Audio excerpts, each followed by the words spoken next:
presented by Remax Diamond Realty. Here's a situation for you if you would like the home of your dreams, and who among us would not, right? You've got a piece of property that was maybe bequeathed to you, it was maybe like passed down, inheritance, you got it from your spouse's family, whatever the situation, we all come across that, right?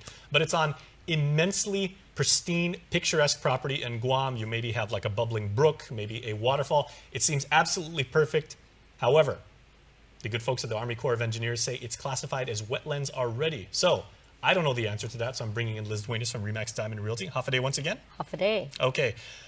What do we do in that point? Because, you know, they are the experts, the Army Corps of Engineers. They've determined at some point that a piece of property isn't exactly residential, isn't exactly commercial. Technically, it's wetlands, and that's some sort of preservation. Well, wetlands, issue, right? It's a designation, and it's usually where water sits, and there's certain foliage that grow in that area. And usually when someone comes to me and says, hey, I want to sell this piece of property, can you come out and look at it? When I go and it appears to be an area that collects water, I'm not the expert, so I would usually go to our environmental group, which is associated with the engineering firm next door. And I said, come out and kind of look at this. And they tell me, yeah, this is considered wetlands because particular trees or reeds are growing on the property. Wetlands normally are designated as wetlands.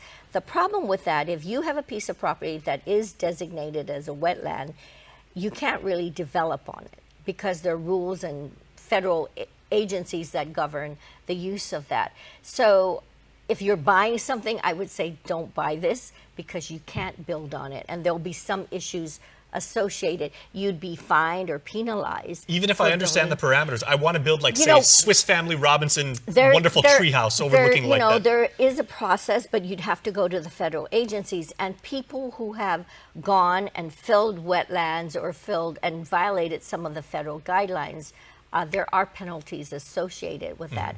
So you want to make sure you follow the protocols and double check, you know, what you want to do. But if and to be fair, those rules are set in place, and the wetlands were identified as such because you may, if you build on it, you may be displacing flora and fauna or, you know, creatures that, you know, inhabit that. And, even right now, people want to build or purchase a particular property.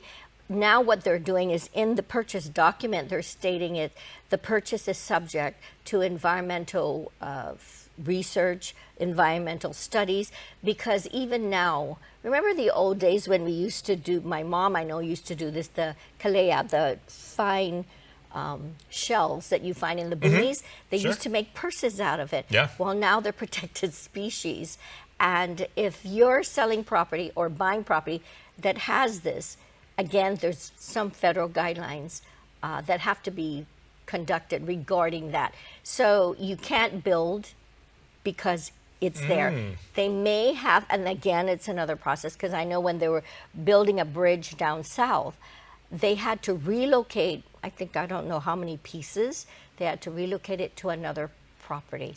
Now, again, there's federal guidelines involving that, but you may want to ensure that it doesn't have any environmental issues such as species that would affect the development of that property. Okay, now here's a theoretical, right? What if I understand I can't build a residential property on that, I cannot set up an apartment building, or I can't build a store, you know, for my own benefit on that. However, there's a big money-rich tour company that comes to me and says, you know, we've seen that property. It's exactly what we want. We want to build, you know, like we want to build a recreational exhibit around that and everything. We'll take care of all that stuff. Am I able to sell that to them? If they, as long as there's disclosure and they're acknowledging, they're accepting the conditions. For example, you're selling the property in as-is condition. So the sales agreement would say buyer is acknowledging these conditions, A, B, C, D, and that they're purchasing the property in as-is condition. And now how much bargaining power do I have? Because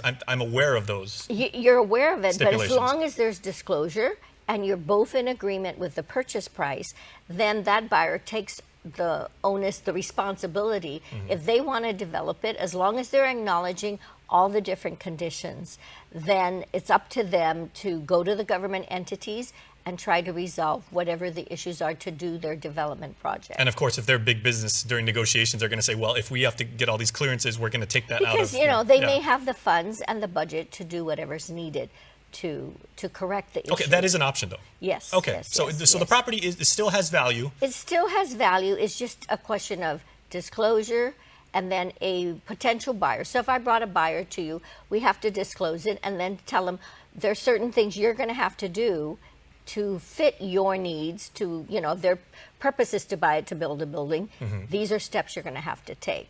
And then it's up to them to go to the government entity. Sometimes in the offer, the purchase is subject to that. So they're doing their due diligence, and then once they complete that, then you close the transaction. And the whole reason we're bringing this situation up is that's exactly what the Walt Disney Company did with Celebration Florida way back, like in, what was it, the 70s? Yeah. And they just cultivated and they drained the swamp literally, and they made what's ultimately Walt Disney World down there. Yeah. Well, in those days, the environmental laws and regulations probably were not as stringent as they are today. But it is possible. And It is, that yeah, at the end of the yeah. day, it's like you can make a transaction off of this. And that's what we do here on the show is we make sure that you get maximum value for your property. Thank you so much. You're welcome. We'll see you next week. And we will see you next time. Thanks so much for